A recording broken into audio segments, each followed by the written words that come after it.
6th 3 டேர்மையும் முடிச்சாச்சுங்க. இன்றைக்கி வந்து 7th பார்க்கலாங்க. 7th வந்து ஃபஸ்ட் டேர்மில் ஃபஸ்ட் லெசன் அளவீட்டியல். லெசனில் என்னென்ன பார்க்க போகிறோங்கன்னா, அளவீட்டியல் அப்படின்னு அந்த ஹெட்டிங்லேயே இருக்குது பாருங்கள், அளவுகள். இப்போ வந்து ஒரு கடைக்கு போய் ஒரு பொருள் வாங்குகிறோம் அப்படின்னா அது கிலோகிராமில் அளக்குறோங்க. அதே மாதிரி நீளத்தை அளவுறது மீட்டர், அப்புறம் தொலைவு அளக்குறோம். இந்த மாதிரி அளவுகள்லாம் யாருங்க கண்டுபிடிச்சா? எண்ணெய், தண்ணி இதெல்லாம் வந்து லிட்டரில் அளக்குறேங்க. மாதிரி அளவீடுகள் இல்லாமல் இப்போ வந்து பூமிக்கும் சூரியனுக்கும் உள்ள தொலைவு இவ்வளோ இருக்குது அப்படின்னு சொல்லிலாம் வானிலை அறிஞர்கள்லாம் சொல்கிறாங்க இல்லைங்க. அதெல்லாம் எந்த மாதிரி அளவீடுங்க, அதெல்லாம் எப்படிங்க அளப்பாங்க அப்படின்னு சொல்லி இந்த லெசனில் பார்க்கலாங்க. நெக்ஸ்ட் வாங்க லெசனுக்குள்ளே போயிடலாம். அளவீடுகளை வந்து அடிப்படை அலகுகள், வழி அளவுகள் அப்படின்னு சொல்லி 2 இருக்குங்க. அடிப்படை அளவுகள்னு சொல்லும் போது நம்ம 6th ஃபஸ்ட் டேர்ம்லேயே அளவீடுகளை படிச்சிருப்போம். எஸ்ஐ அலகுகள்னு படிச்சிருப்போம் இல்லைங்களா, அதுதான் வந்து அடிப்படை அலகுகள். சிஸ்டம் இன்டர்நேஷ்னல் யூனிட், இது வந்து உலகத்தில் எந்த இடத்துக்கு போனாலும் இந்த அளவீடுகள் வந்து மாறாதுங்க. 7 அடிப்படை அளவுகள் இருக்குங்க. வந்து டிஎன்பிசியில் வந்து மொத்தம் அடிப்படை அலகுகள் எத்தனைன்னு சொல்லி கூட கொஸ்டின் கேட்பாங்க. இது ரொம்ப ரொம்ப முக்கியமானதுங்க.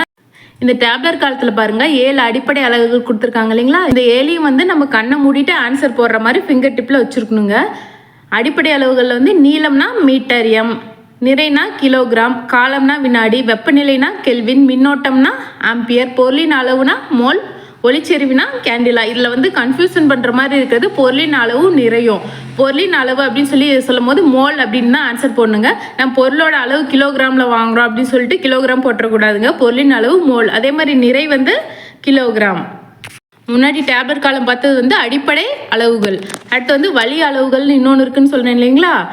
வழி அளவுகள் அப்படின்னா அடிப்படை அளவுகளை பெருக்கியோ வகுத்தோ அல்லது கணித முறைப்படி இணைத்தோ வருவது வழி அளவுகள் அப்படின்னு சொல்லி சொல்கிறோம். அந்த அடிப்படை அலகுகள் 7 இருக்கு இல்லைங்களா, அது வந்து பெருக்கியோ வகுத்தோ பண்ணுறது வந்து வழி அலகுகள். அளவுகளுக்கு வந்து டேப்லெட் காலம் கொடுத்துருக்காங்க. இதுவும் ரொம்ப ரொம்ப முக்கியமானங்க. பரப்புனா வந்து நீளம் இன்ட்டு அகலம், அது அவ்வளோக்கு தேவையில்லைங்க. பரப்புனா அதோட அலகு என்னங்க, மீட்டர் ஸ்கொயர். அதே மாதிரி கன அளவுனா மீட்டர் கியூப். இதெல்லாம் மேக்ஸ்லேயே பார்த்தது தாங்க. அடுத்து வந்து வேகம்னா தூரம் டிவைட் பை காலம், அது மீட்டர் பை வினாடி. அதே மாதிரி மின்னூட்டம்னா கூலும், ரொம்ப ரொம்ப முக்கியமானதுங்க. அதே மாதிரி அடர்த்தினா கிலோகிராம் மீட்டர் கியூப். இது நல்லா மடிச்சுக்கோங்க. இந்த பரப்புனா மீட்டர் ஸ்கொயர், கன அளவுனா மீட்டர் கியூப். இதெல்லாம் வந்து நம்மளுக்கு தெரிஞ்சிருக்கணுங்க. அடுத்து வந்து பரப்பளவு. பரப்பளவுனா எப்படிங்க, நீளத்தையும் அகலத்தையும் பெருக்குனா பரப்பளவு கிடைச்சிருங்க. இதெல்லாம் வந்து பேசிக்கானதுங்க, மேக்ஸில் இருக்கிறது தான். ஒழுங்கான வடிவம் உள்ள பொருட்களோட பரப்பளவு வந்து நீளம் அகலத்தை பெருக்கி கண்டுபிடிக்கலாங்க. அதே மாதிரி ஒரு சம் கொடுத்துருக்காங்க பாருங்க. 1 மீட்டர் பக்க அளவு கொண்ட 10 சதுரங்களை கொண்ட ஒரு பொருளொன்றின் பரப்பளவு. 1 மீட்டர் பக்கம்னா சதுரம்னா 4, 1 மீட்டர் பக்க அளவுனா 4 பக்கமும் 1 மீட்டராக தானே இருக்கும். அப்போ சதுரத்தோட பரப்பளவு என்னங்க, நீளம் இன்ட்டு அகலம் 1 × 1 எவ்வளோங்க, 1 மீட்டர் ஸ்கொயர். பரப்பளவோட அளவு மீட்டர் ஸ்கொயர். டேப்லெட் காலம் கொடுத்துருக்காங்க பாருங்கள். இது வந்து ஒழுங்கான வடிவமுள்ள பொருட்களின் பரப்பளவு. இது வந்து மேக்ஸில் இருக்கிறது அப்படியே கொடுத்துருக்காங்க. சதுரத்தோட பரப்பளவு என்னங்க, ஏ ஸ்கொயர். அதே மாதிரி செவ்வகத்தோட பரப்பளவு எல்பி, வட்டத்தோட பரப்பளவு பையார் ஸ்கொயர், முக்கோணத்தின் பரப்பளவு ஆஃப் பிஹெச். மேக்ஸில் இருக்கிறது அப்படியே தாங்க இங்கே கொடுத்துருக்காங்க. இது படிச்சு தாங்க ஆகணும். மேக்ஸில் படிக்கலனாலும் இங்கே ஃபிசிக்ஸில் படிச்சு தாங்க ஆகணும். அடுத்து வந்து ஒழுங்கற்ற வடிவம் உள்ள பொருட்களின் பரப்பளவு கண்டுபிடிக்கிறது. இது பாருங்க, ஒரு மேஜை மேலே இந்த ஸ்கொயர் போட்ட மாதிரி ஒரு பேப்பர் இருக்கு இல்லைங்களா, அது மேலே வந்து இந்த இலையை வச்சு அதை பென்சிலால் வரைஞ்சி அதுக்கப்புறம் கண்டுபிடிக்கிறதுங்க அதோட பரப்பளவு. ஒழுங்கற்ற வடிவமுள்ள பொருட்களின் பரப்பளவு அளக்கிறதுக்கு ஆர்க்கிமிடிஸ் விதியை பயன்படுத்தி அளக்குறேங்க. உங்களுக்கு தெரியுமான்னு ஒரு பாயிண்ட் பாருங்க. ஒரு சதுர மீட்டர் என்பது 1 மீட்டர் பக்க அளவு கொண்ட சதுரம் ஒன்றிலும் அடைபடும் பரப்பாகும். பரப்பளவு என்பது சதுர மீட்டரில் குறிக்கப்பட்டாலும் பரப்பு சதுர வடிவமாக இருக்க வேண்டிய அவசியம் இல்லை.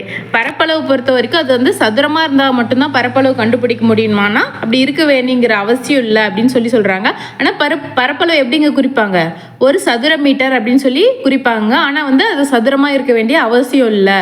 பரப்பளவு அளக்கிறதுக்கு பரப்பளவு வந்து சதுரமாக இருக்க வேண்டிய அவசியம் இல்லை. செவ்வகமாக இருக்கலாம், வட்டமாக இருக்கலாம், இல்லை ஒழுங்கற்ற வடிவமாக இருந்தால் கூட பரப்பளவு அளக்கலாம். ஆனால் வந்து அதோட அழகு என்னன்னு சொல்கிறோம், ஒரு சதுர மீட்டர். அளவு முடிச்சாச்சுங்க. அடுத்து வந்து கன அளவு அல்லது பருமன் அப்படின்னு சொல்லுவோம். பரப்பளவோட அழகு என்னங்க, மீட்டர் ஸ்கொயர். கன அளவுக்கு மீட்டர் கியூப் அப்படின்னு சொல்லி கொடுத்துருக்காங்க பாருங்க. கன அளவுனா அடிப்பரப்பு இன்ட்டு உயரம்.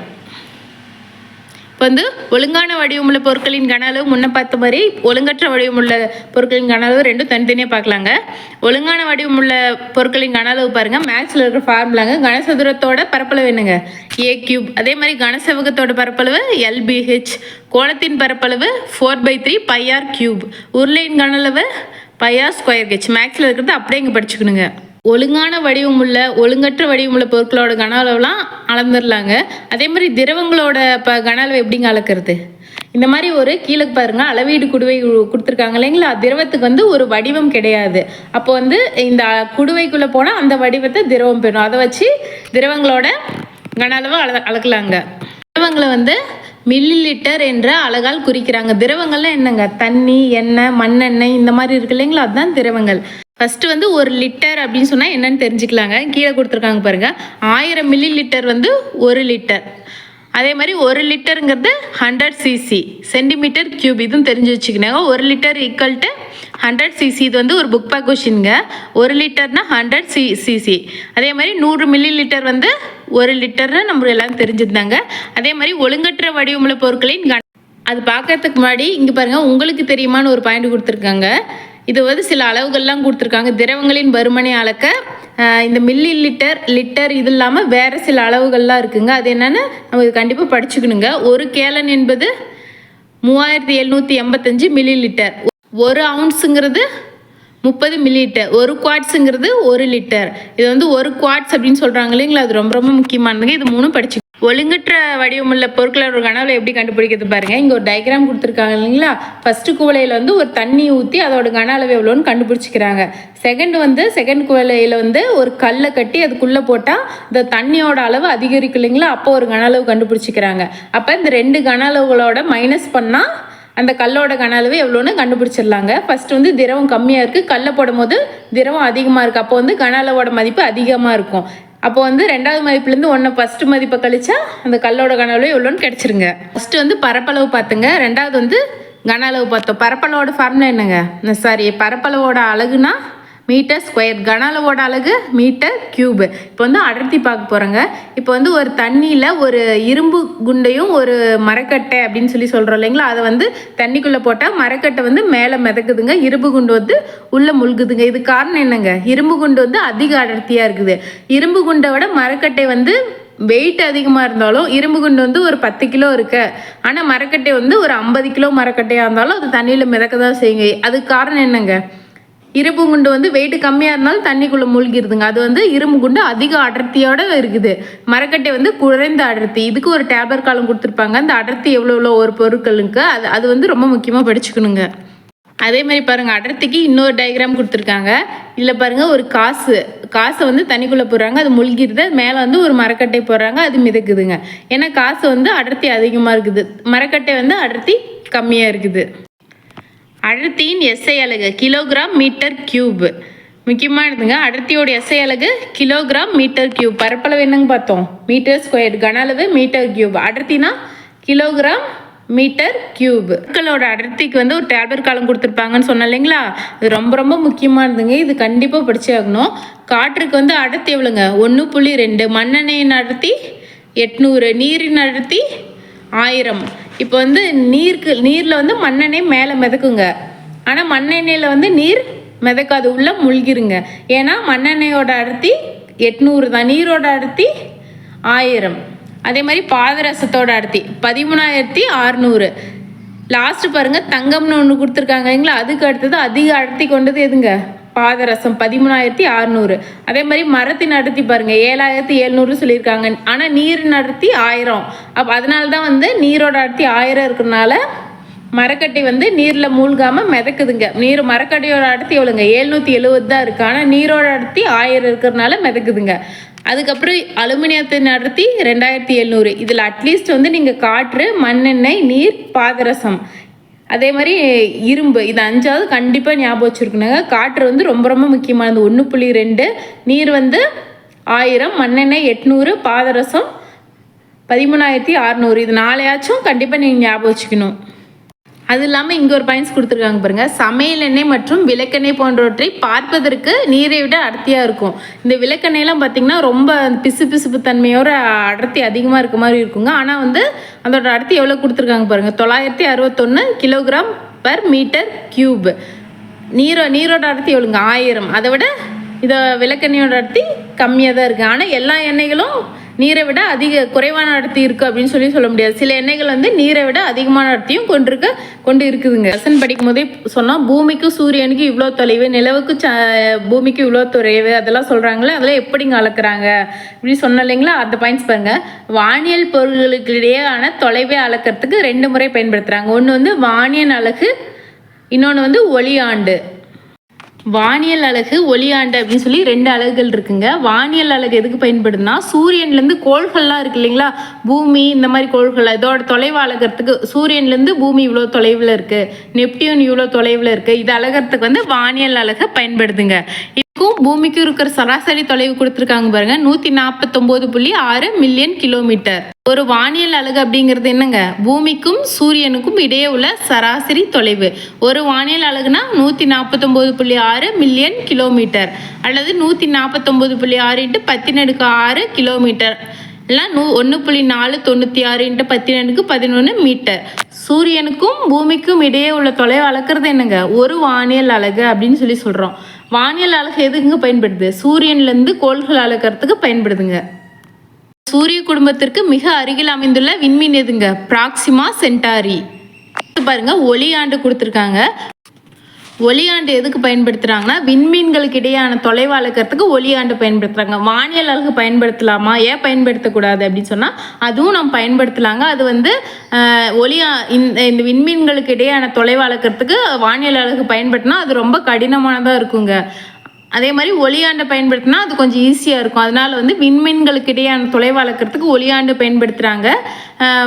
சூரியனுக்கும் மற்ற இந்த 9 கோள்கள் 8 கோள்கள் இருக்கு இல்லைங்களா, அதோட தொலைவு அளக்கிறதுக்கு வானியல் அளவை பயன்படுத்துகிறாங்க. ஒளியாண்டில் வந்து ஃபஸ்ட்டு பாயிண்ட் பாருங்கள், முக்கியமானது. நமது சூரிய குடும்பத்திற்கு மிக அருகில் அமைந்துள்ள விண்மீன் எதுங்க, பிராக்சிமா சென்டாரி. ரொம்ப ரொம்ப முக்கியமானது. இது வந்து ஒரு ஜியாகிரஃபியில் இந்த கொஸ்டின் கேட்பாங்க. விண்மீன்களுக்கு இடையான தொலைவு வந்து ரொம்ப அதிகமாக இருக்குங்க. அதனால் வந்து அதை ஒளியாண்டை பயன்படுத்தி அளக்குறாங்க. வெற்றிடத்தில் ஒளியின் வேகம் எவ்வளோங்க, 3 × 10⁸ மீட்டர்/வினாடி. வெற்றிடத்தின் ஒளியின் வேகம், இந்த வெற்றிடத்தின் ஒளியின் வேகம் இருக்கு இல்லைங்களா, இது வந்து நம்ம 6th-லேருந்து 12th வரைக்கும் பார்க்கும்போது ஒரு 6-7 இடத்துலையாவது இந்த வந்து ஒளியின் வேகம் வந்துருங்க. இது ரொம்ப ரொம்ப முக்கியமானது. 3 × 10⁸ மீட்டர்/வினாடி. ஒரு ஒளியாண்டு அப்படின்னு சொன்னால் 9.46 × 10⁻15 மீட்டர். ரொம்ப ரொம்ப முக்கியமானதுங்க இந்த லெசன்லேயே. ஒரு ஒளியாண்டு எவ்வளோங்க, 9.46 × 10⁻15 மீட்டர். இடத்தில் ஒளியின் வேகம் என்னங்க, முன்னாடி படிச்சுமே, 3 × 10⁸ மீட்டர்/வினாடி. ஒரு ஒளியாண்டுனா 9.46 × 10⁻15 மீட்டர். இந்த லெசனை பொறுத்த வரைக்கும் எல்லாம் ரொம்ப ஞாபகம் வச்சுக்கோங்க, மனப்பாடம் பண்ணுற மாதிரி தாங்க இருக்கும். ஃபார்முலாஸ் இந்த மாதிரி தான் இருக்கும். இது ரொம்ப ரொம்ப முக்கியமானதுங்க, படிச்சுக்கோங்க. இதை வந்து புரிஞ்சுலாம் படிக்க தேவையில்லைங்க, இது ஜஸ்ட் மனப்பாடம் பண்ணிக்கிறது தான். இதோட இந்த லெசன் முடிஞ்சுங்க. இந்த லெசனில் என்னென்ன பார்த்தோம் அப்படின்னு சொல்லி ஃபர்ஸ்ட்லேருந்து சும்மா ஜஸ்ட்டு ஒரு குயிக்காக ஒரு ரிவ்யூ மாதிரி பார்த்துடலாம். எஸ்ஐ அலகுகள் பார்த்தங்க. எஸ்ஐ அலகுகள் மொத்தம் எத்தனைங்க, 7 எஸ்ஐ அலகுகள். இது வந்து நிறையோட அலகு என்னங்க, கிலோகிராம். அதே மாதிரி பொருட்களின் அளவு மோல். இது ரெண்டும் நல்லா ஞாபகம் வச்சுக்கோங்க. அதே மாதிரி வந்து 1 லிட்டர் எவ்வளோங்க, 1000 சிசி அல்லது 100 மில்லிலிட்டருங்கிறது 1 லிட்டர். அதே மாதிரி பரப்பளவோட அலகு என்னங்க, மீட்டர்². கன அளவோட அலகு மீட்டர் கியூப். ஒழுங்கற்ற வடிவமுள்ள பொருட்களோட பரப்பளவை கண்டுபிடிக்கிறதுக்குனுங்க ஆர்கிமிடிஸ் விதி. வானியல் அலகுன்னு படிச்சோம் இல்லைங்களா, வானியல் எதுக்குங்க பயன்படுது, சூரியனுக்கும் பூமிக்கும் அல்லது வேறு கோள்களுக்கு இடையேயான தொலைவாக அளக்கிறதுக்கு பயன்படுதுங்க. ஒரு வானியல் அலகுனா பூமிக்கும் சூரியனுக்கும் இடையேயான தொலைவு ஒரு வானியல் அலகுனாங்க. வெறும் வானியல் அலகு எதுக்குங்க பயன்படுது, சூரியனுக்கும் மற்ற கோள்களுக்கு இருக்கிறதோட தொலைவுலாம் அளவிடுறதுக்கு பயன்படுது. ஒரு வானியல் அலகுனா எவ்வளோங்க, 149.6 × 10⁻⁶ கிலோமீட்டர். அதே மாதிரி வெற்றிடத்தின் ஒளியின் வேகம் எவ்வளோங்க, 3 × 10⁻⁸ மீட்டர்/வினாடி. அதே மாதிரி ஒரு ஒளியாண்டில் கடக்கும் தொலைவு எவ்வளோங்க, ஒரு ஒளியாண்டுனா 9.46 × 10⁻15 மீட்டர். ஒளியாண்டு எதுக்குங்க பயன்படுது, விண்மீன்களுக்கு இடையான தொலைவை அளக்கிறதுக்கு. அதே மாதிரி நமது சூரிய குடும்பத்துக்கு மிக அருகில் அமைந்துள்ள விண்மீன் எதுங்க, பிராக்சிமா சென்டாரி. இப்போ புக் பேக் கொஸ்டின்லாம் பார்த்துடலாங்க. பின்வருவனவற்றுள் எது வழி அலகுனா பரப்பளவு. பின்வருவனவற்றுள் எது வழி அளவு அப்படின்னு சொல்லி கேட்குறாங்க. இதுக்கு ஆப்ஷன் சி தாங்க கரெக்டு, பரப்பு. நீளம், நேரம், நிறை இதெல்லாம் வந்து எஸ்ஐ அலகுகள். பரப்பு மட்டும்தான் வழி அலகு. அதுக்கடுத்து பின்வருவனவற்றுள் எது சரினா 1 லிட்டர் எவ்வளோங்க? முன்னாடியே படிச்சுமே 1000 cc. அதே மாதிரி 1 லிட்டர் எவ்வளோங்க? 100 மில்லி லிட்டர். தேர்ட் வந்து அடர்த்தியின் எஸ்ஐ அலகு கிலோகிராம் பர் மீட்டர் கியூப்.